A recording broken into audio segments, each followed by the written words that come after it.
Hello students, in today's lecture we are going to start with the seventh chapter of your syllabus, that is triangles. Okay, so ये chapter जो है वो ninth में भी है और टेंथ में भी है. ठीक है, सो अच्छे से आप लोग पढ़ना.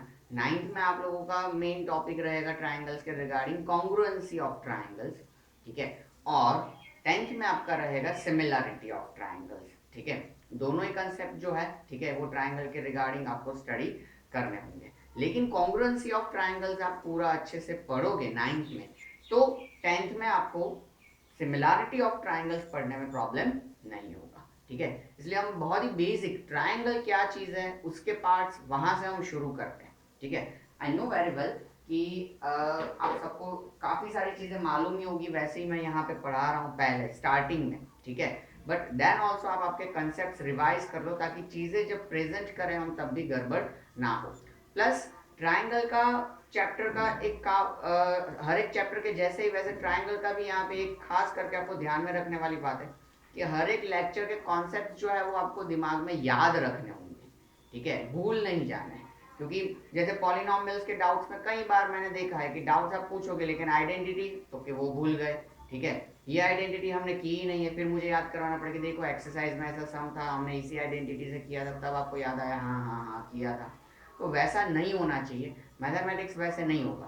कॉन्सेप्ट जो भी लेक्चर में पढ़ाए जा रहे हैं वो आपको खास करके याद रहने चाहिए. ठीक है, सो हम शुरू करते हैं ट्राइंगल से ही.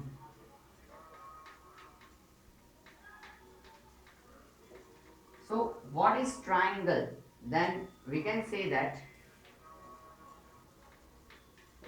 a closed figure made up of three line segments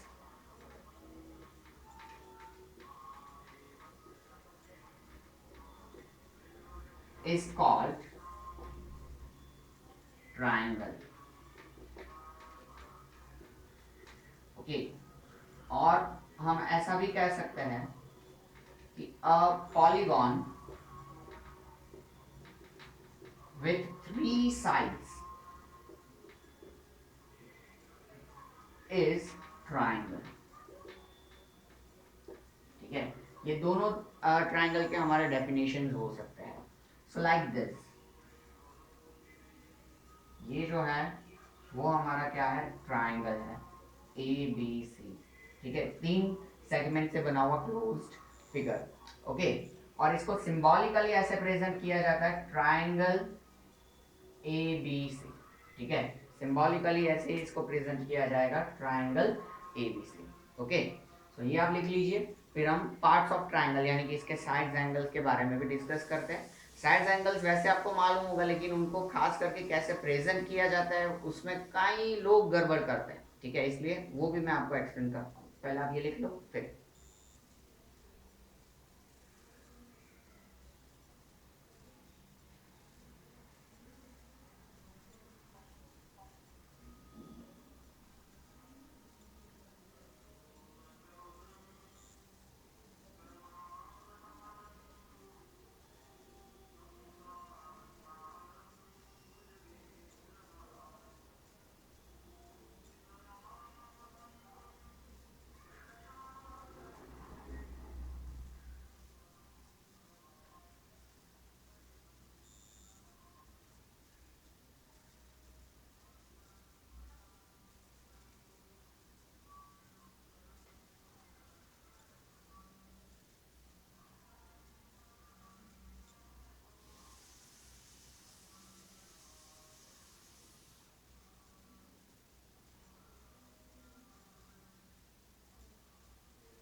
okay, hopefully you have done this.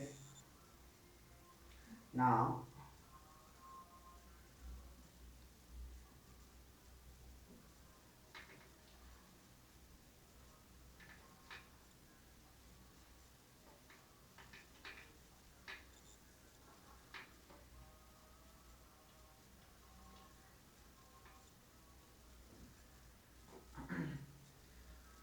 so ये यहाँ पे ऐसा हमारे पास ट्राइंगल है. Triangle A B C. Okay, so इसमें अगर हम देखने जाए तो साइड्स, तो triangle have three sides, we can say that triangle have three sides। यहाँ पे हमारा जो एग्जाम्पल है उसमें ये जो तीन सेगमेंट्स है उनको हम उसके साइड्स कहेंगे, यानी कि ए बी, बी सी और ए सी, ये इसके क्या है, साइड्स हैं। अब ये अल्टीमेटली सेगमेंट्स ही है, तो अगर आप इनको उल्टे तरीके से भी प्रेजेंट करना चाहो तो कर सकते हो, यानी कि ए बी को आप बी ए भी कह सकते हो, बी सी को सी बी भी कह सकते हो, और ए सी को सी ए सी ए भी कह सकते हो। ये सेम चीज रिप्रेजेंट करती है, ठीक है। ए सी कहो या सी ए कहो यही सेगमेंट होगा, ए बी कहो या बी ए कहो यही सेगमेंट होगा। ये सारे बेसिक टर्म्स मैं आपको समझाऊंगा, ठीक है। देन एंगल्स,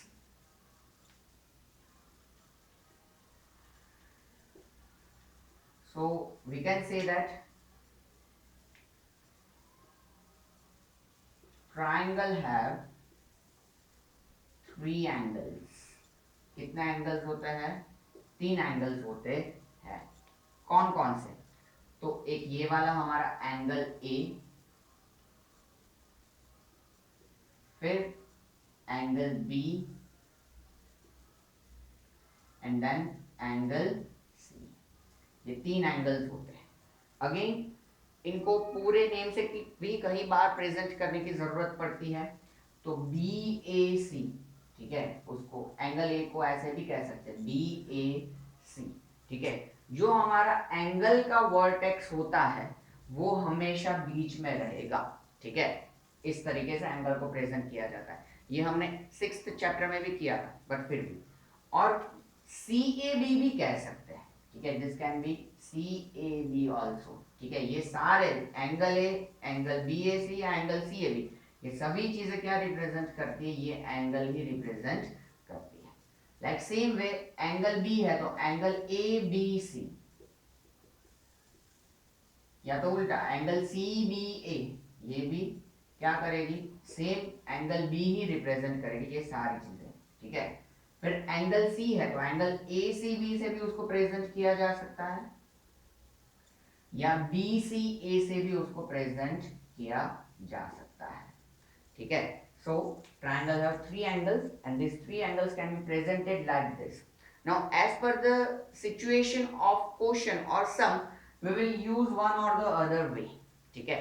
अगर हम शॉर्टली प्रेजेंट कर सकते हैं तब तक उसी तरीके से प्रेजेंट करेंगे, लेकिन कई बार ऐसा होता है कि फिर शॉर्टली प्रेजेंट करना मुश्किल हो जाता है। जैसे कि मैं यहाँ से एक लाइन ड्रॉ कर दूं और सिर्फ एंगल ए लिखूं तो उसमें दिक्कत हो जाए, क्या पार्ट क्या बताना चाहते हैं पता ना चले, इसलिए हमें मेंशन करना पड़ेगी भाई पूरा एंगल है या इतना पार्ट जो भी है, ठीक है। इसलिए depends on the situation of the sum कि हम कौन सा तरीका इनमें से यूज करेंगे, ठीक है। तो ये है इसके साइड्स और ये है इसके एंगल्स, ठीक है। वर्टेक्सेस इसके तीन होते हैं, vertex A, vertex B and vertex C, ठीक है, वो आपको मालूम ही होगा। तो ये हुए basic terms regarding triangle, okay. तो ये आप लोग लिख लो।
Okay, hopefully you have done. In case अगर आपका बाकी हो तो आप वीडियो पॉज कर सकते हो, ठीक है। और हर बार, अब हर लेक्चर में नहीं कहूँगा, जितनी भी बार आप कोई भी फिगर ड्रॉ कर रहे हो वो पेंसिल और स्केल से ड्रॉ करोगे, ठीक है। बाद में जब मैं नोटबुक चेक करूँ और उसमें मुझे पता चले कि वो पेंसिल और स्केल से नहीं है तो वो अच्छा नहीं रहेगा। मैं पहले से ही कहता हूँ हर लेक्चर में, ठीक है। सो पेंसिल और स्केल से ही सारे फिगर्स आपके बनने चाहिए, ठीक है। So now let us proceed with the main topic of the chapter, that is congruency of triangle.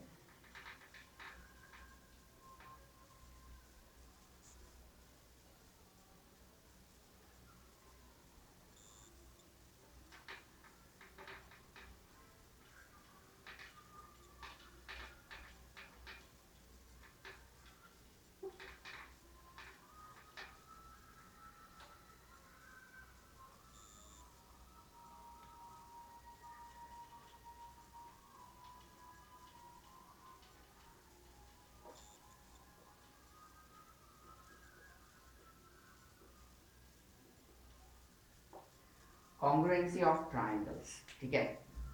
अब ट्राइंगल्स के लिए कॉन्ग्रुएंसी समझने से पहले हम सबसे पहले ये कॉन्ग्रुएंसी वर्ड का मतलब समझते हैं, ठीक है। तो ये मतलब समझने के लिए हम एक एग्जांपल लेते हैं कि सपोज मान लो कि आप आपके दो पासपोर्ट साइज फोटोग्राफ्स कंसीडर करो, सेम टाइम पे क्लिक किए होंगे, ठीक है। जब भी हम पासपोर्ट साइज फोटो खींचवाने जाते हैं तो हमें नंबर ऑफ कॉपीज जो है वो जो पर्सन है वो निकाल के देता है, ठीक है, 8 12 या जो भी है।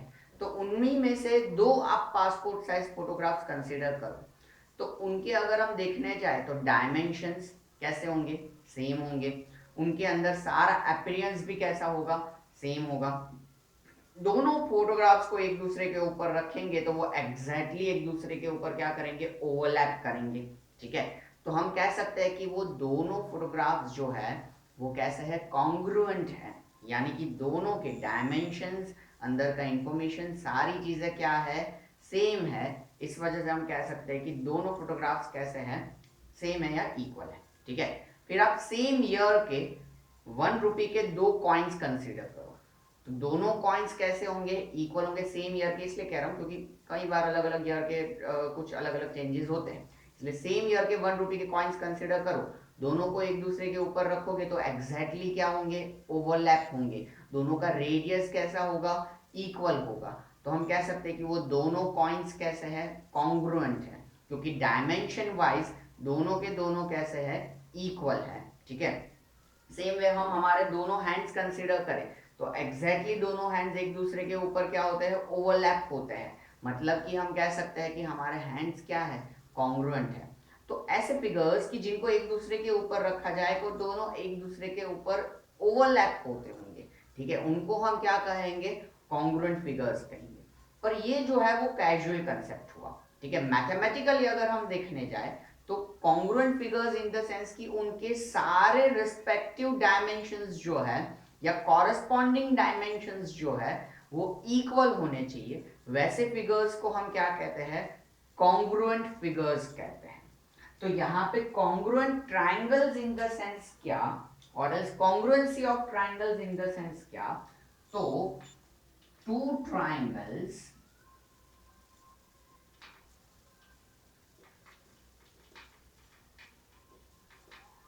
are said to be congruent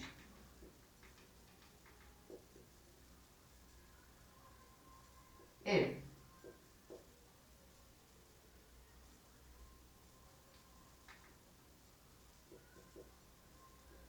their corresponding sides and corresponding angles are equal, okay, और आर इक्वल इन डायमेंशंस। तो जैसे कि मैं यहाँ पे दो ट्राइंगल्स कंसीडर करूं,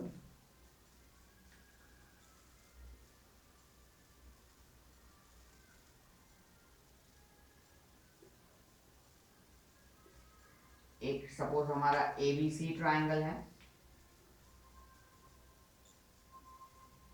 और दूसरा सपोज हमारा पी क्यू आर ट्राइंगल है,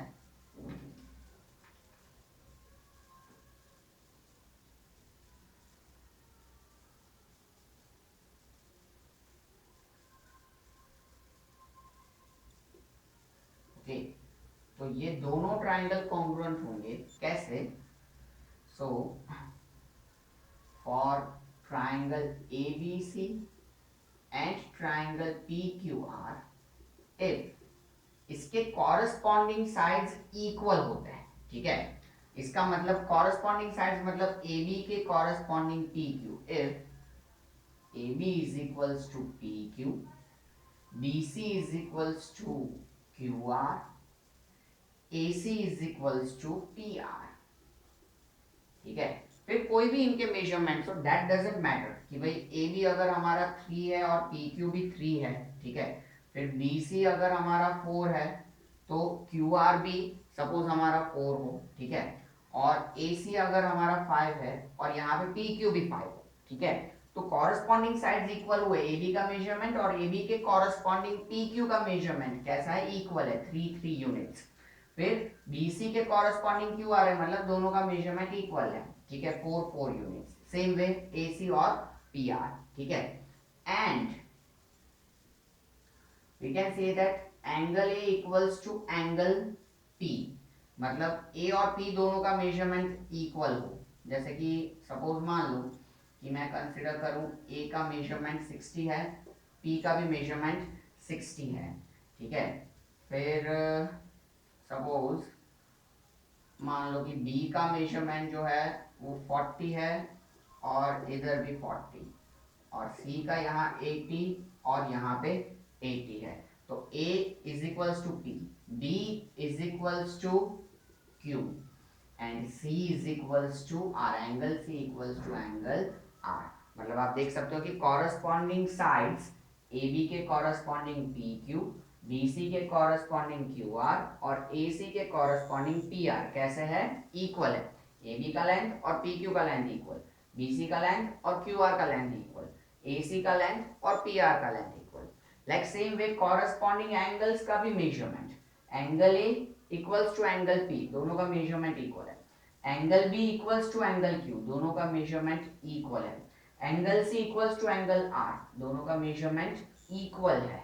तो मतलब कॉरस्पॉन्डिंग साइड्स और कॉरस्पॉन्डिंग एंगल्स इक्वल है, तो हम कह सकते हैं कि दोनों ट्राइंगल्स कैसे है? कॉन्ग्रुएंट है। देन ट्राइंगल ABC,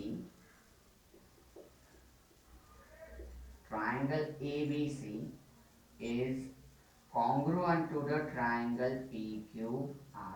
ABC जो होगा वो PQR से कैसा होगा? कॉन्ग्रुएंट होगा। ये जो सिंबल है वो क्या करता है? कॉन्ग्रुएंसी रिप्रेजेंट करता है, ठीक है।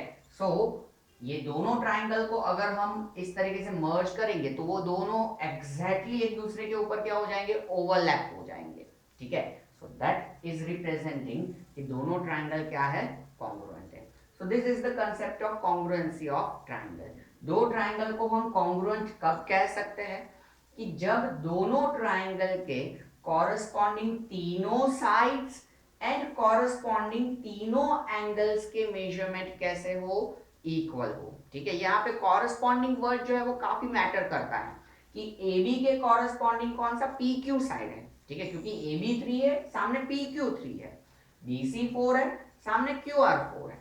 AC 5 है तो सामने PR 5 है, ठीक है। तो सामने मतलब इन द सेंस यहाँ पे क्या होगा? कॉरस्पॉन्डिंग BC के कॉरस्पॉन्डिंग PQR में कौन सा साइड है? तो QR साइड है। AC के कॉरस्पॉन्डिंग PQR में कौन सा साइड है? तो PR साइड है। एंगल B के कॉरस्पॉन्डिंग ट्राइंगल PQR में कौन सा एंगल है? तो एंगल Q है, ठीक है। इस तरीके से ये वो कॉरस्पॉन्डिंग वर्ड जो है वो मैटर करता है यहाँ पे कि कॉरस्पॉन्डिंग तीनों साइड्स एंड कॉरस्पॉन्डिंग तीनों एंगल्स के मेजरमेंट इक्वल है, तो दोनों ट्राइंगल्स कैसे होंगे? कॉन्ग्रुएंट होंगे। और ये जो है वो कॉन्ग्रुएंसी का सिंबल है, ठीक है। इधर ये सिर्फ ऐसे ही होना चाहिए, ठीक है, पूरा सांप या वेव्स बनाने की जरूरत नहीं है, सिर्फ इतना, ठीक है। सो दिस इज रिप्रेजेंटिंग कि triangle ABC and triangle PQR दोनों क्या है? कॉन्ग्रुएंट है, ठीक है। तो ये आप लोग लिख लीजिए पूरा।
ओके, होपफुली आप लोगों ने लिख लिया होगा।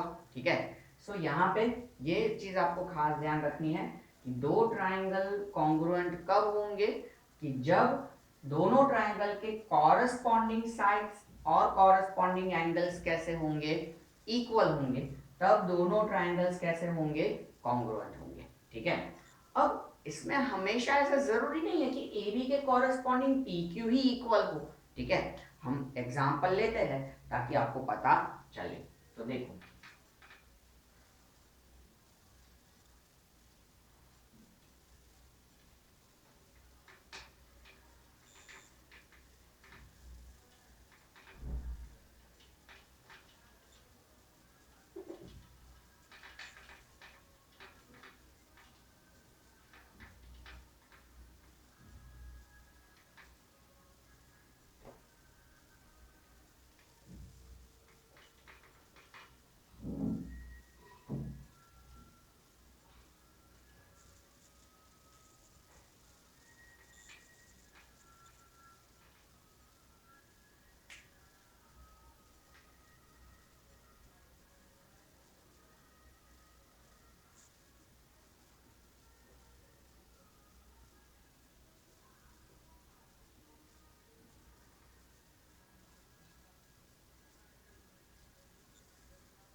अब सपोज मान लो कि इस तरीके से हमारे पास दो ट्राइंगल्स हैं और ये उनके डायमेंशन हैं। ठीक है, अब यहाँ पे अगर हम देखें तो आप सिर्फ ऐसा देख लो कि भाई इधर ए बी टू है और पी क्यू थ्री है, मतलब ये दोनों ट्राइंगल कॉन्ग्रुएंट नहीं है, तो ऐसा नहीं कह सकते हम।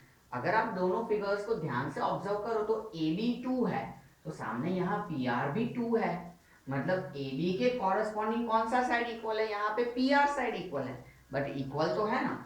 सो we can say in triangle A B C and triangle P Q R A B equals to P R.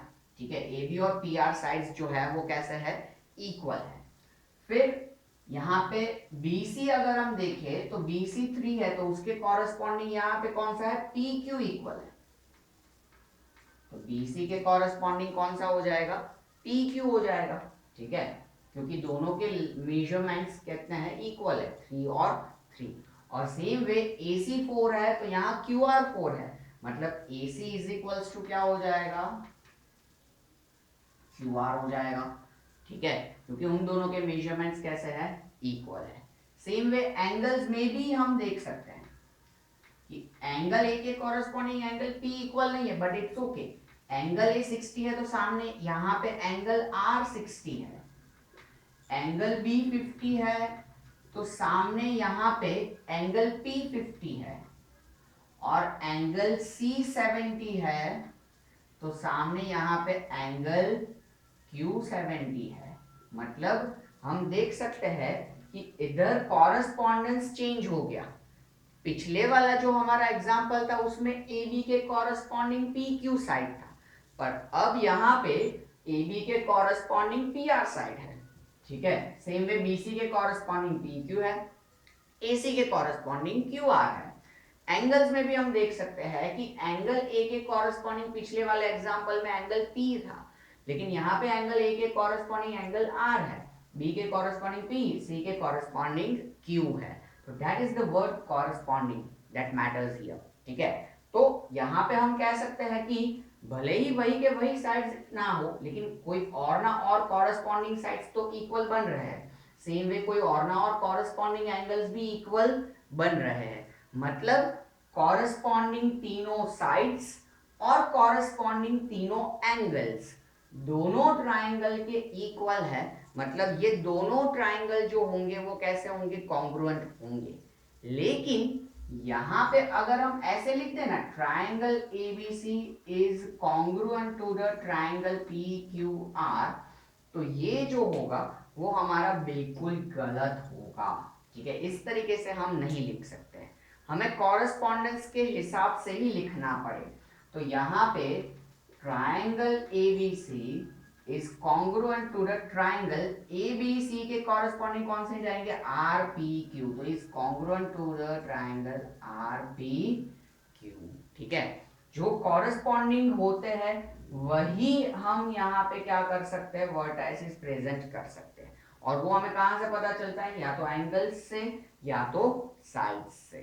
ठीक है, तो यहां से हम देख सकते हैं, देखो कि AB साइड है तो उसके कॉरेस्पॉन्डिंग RP साइड होगा, तो है RP कहो या PR कहो एक ही है, वो मैंने पहले ही आपको बताया। ठीक है, फिर इधर BC साइड है तो उसके कॉरेस्पॉन्डिंग PQ साइड होगा, तो देखो है BC के कॉरेस्पॉन्डिंग PQ। ठीक है, AC है तो उसके कॉरेस्पॉन्डिंग RQ होगा, तो AC के कॉरेस्पॉन्डिंग RQ है, QR है। तो ये कॉरेस्पॉन्डिंगली ही दोनों ट्राइंगल्स को कॉन्ग्रुएंट हम प्रेजेंट करेंगे। अब देखो इसमें कितनी गड़बड़ होगी, AB के कॉरेस्पॉन्डिंग PQ बता रहा है, हालांकि AB और PQ इक्वल नहीं है इन दिस केस। तो इस वजह से कॉरेस्पॉन्डेंस जो है that matters in understanding also and in presentation also. ठीक है, तो अगर हमारे पास इनमें से कोई भी चीज ना हो लेकिन सिर्फ हमारे पास ये चीज हो, तो हम पता लगा सकते हैं कि कौन से कॉरेस्पॉन्डिंग साइड्स और कौन से कॉरेस्पॉन्डिंग एंगल्स जो होंगे वो इक्वल होंगे। समझ में आ, तो that is the correspondence as well as congruency of the triangle. Okay, hopefully अब आपको समझ में आ गया होगा सारी चीज। तो ये आप एक एग्जांपल लिख लो।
Okay, hopefully you have done this.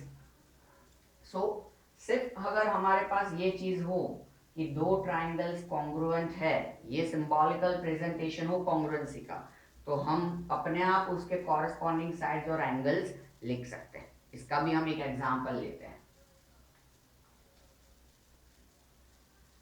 और वो नोट के साथ।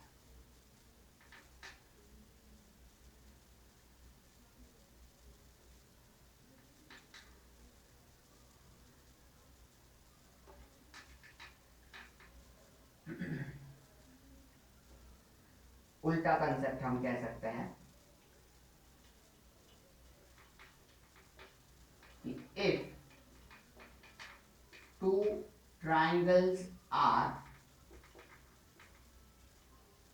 congruent, then it's then their corresponding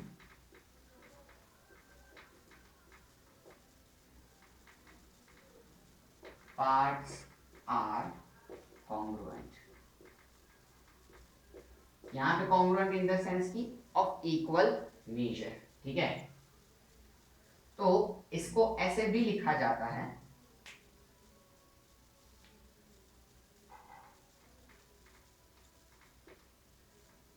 corresponding parts of congruent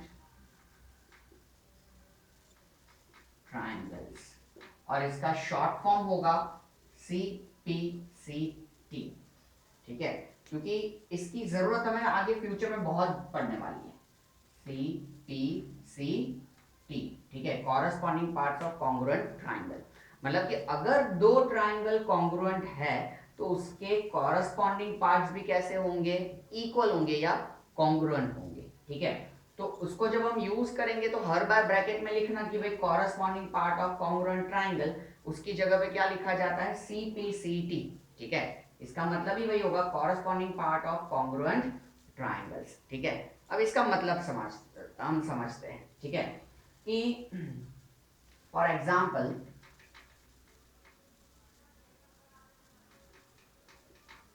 if it is given like triangle ABC is congruent to the triangle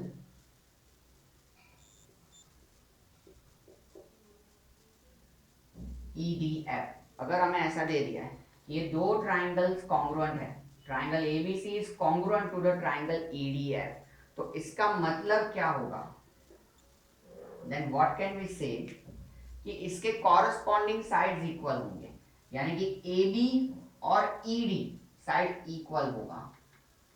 AB equals to ED या DE, आप जो भी लिखना चाहो, ठीक है, अभी मैं इसके हिसाब से लिखता हूं।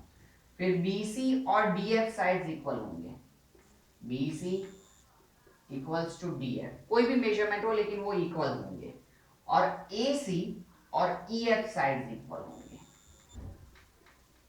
ठीक है। तो देखो विदाउट फिगर हम ये चीज समझ सकते हैं, अगर हमारे सिर्फ ये दो ट्राइंगल्स कॉन्ग्रुएंट दिए हैं, तो दो ट्राइंगल कॉन्ग्रुएंट है मतलब इसके कॉरेस्पॉन्डिंग पार्ट्स कैसे होंगे, इक्वल होंगे, ठीक है, या कॉन्ग्रुएंट होंगे। तो कैसे पता चले, तो देखो पहले दो AB, इधर पहले दो ED, इसलिए AB side will be equals to ED sides, ठीक है। Then BC will be equals to DF, और लास्ट के दो मतलब AC और EF, ठीक है। तो ये फिर सेम वे हम एंगल्स भी कह सकते हैं, तो उनमें तो एक एक ही ले लेंगे, angle A equals to angle E, फिर angle B equals to angle D, और angle C equals to angle F,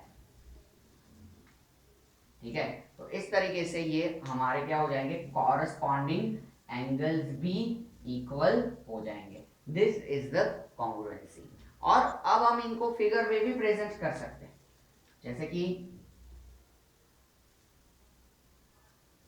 ये हमारा ABC ट्राइंगल है, ध्यान से समझना, और ये हमारा DEF ट्राइंगल है, तो देखो कॉरेस्पॉन्डिंग हम कैसे प्रेजेंट करते हैं कि भाई ए बी के कॉरेस्पॉन्डिंग ई डी या डी ई इक्वल है, तो ए बी और ई डी या डी ई, ठीक है।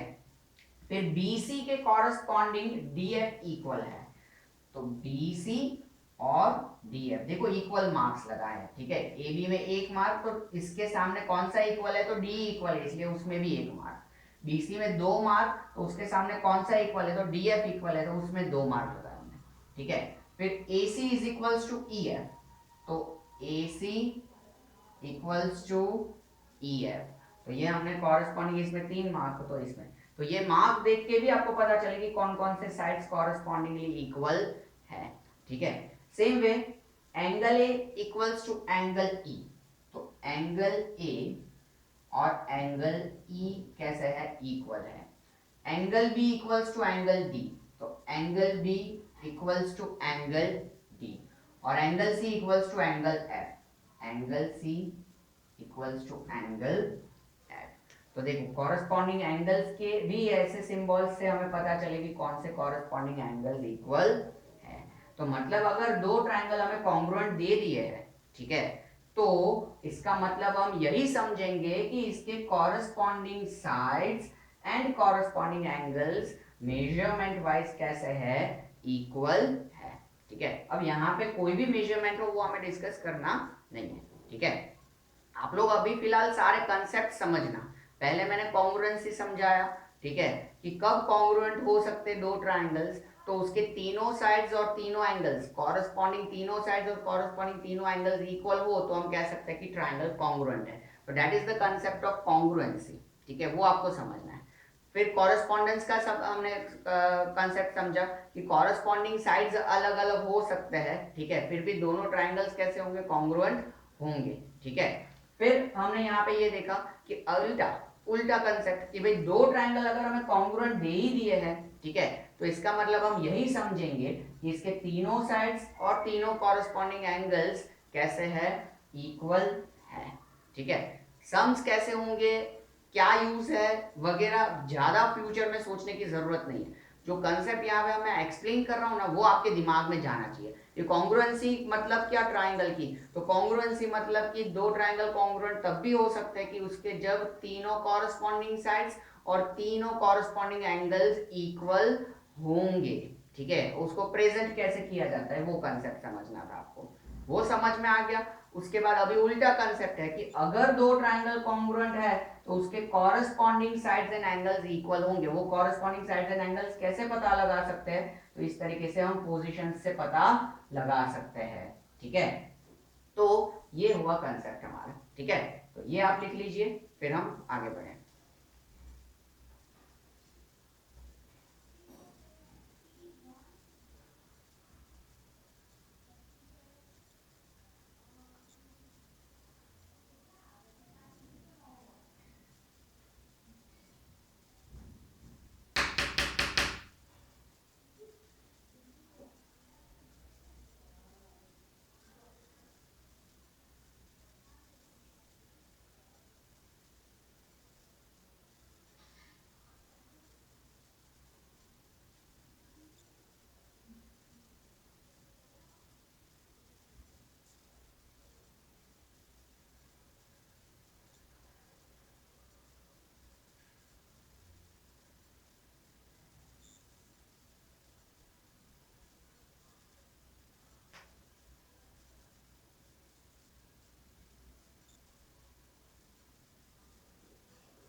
ओके, अब इसी तरीके का मैं आपको एक एग्जांपल होमवर्क में देता हूँ कि मैं आपको सिंबॉलिकली 2 ट्रायंगल्स जो है, ठीक है, उनको इक्वल बताता हूँ ठीक है। और होमवर्क में आपको उसके कॉरस्पॉन्डिंग साइड्स और कॉरस्पॉन्डिंग एंगल्स जो है उनको इक्वल शो करना है कि कौन से होंगे। Okay, so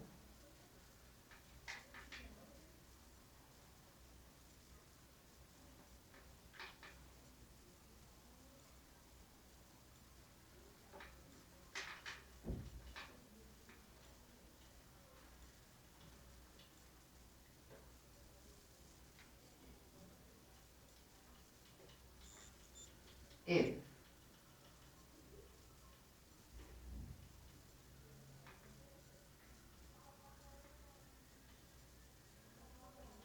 triangle M and O is congruent to the triangle YZX, then write their corresponding equal sides and angles। ठीक है, इस तरीके से हमें दो ट्राइंगल्स अगर कॉन्ग्रुएंट दिए हुए हैं तो हमें क्या करना है, इसके कॉरस्पॉन्डिंग इक्वल साइड्स और इक्वल एंगल्स प्रेजेंट करने हैं। ठीक है, तो ये आप होमवर्क में करोगे, नेक्स्ट लेक्चर में मैं आपको इसका सॉल्यूशन करवाऊंगा। ठीक है, तो आप आपका कंपेयर कर सकते हो। ठीक है, सिर्फ एंगल्स कौन कौन से इक्वल होंगे और कौन कौन से कॉरस्पॉन्डिंग साइड्स इक्वल होंगे वो इसके ऊपर से आपको पता लगाना है। आप चाहो तो प्रीवियस एग्जाम्पल का रेफरेंस ले सकते हो। और अगर अभी भी आपको हल्का सा भी कॉन्ग्रुएंसी में डाउट है तो बेझिझक आप लेक्चर रिपीट कीजिए पूरा का पूरा। ठीक है, पर ये कंसेप्ट दिमाग में क्लियर रखिएगा। ठीक है, तो मिलते हैं नेक्स्ट लेक्चर में इसके सॉल्यूशन और आगे के कंसेप्ट के साथ। ठीक है, take care, see you soon.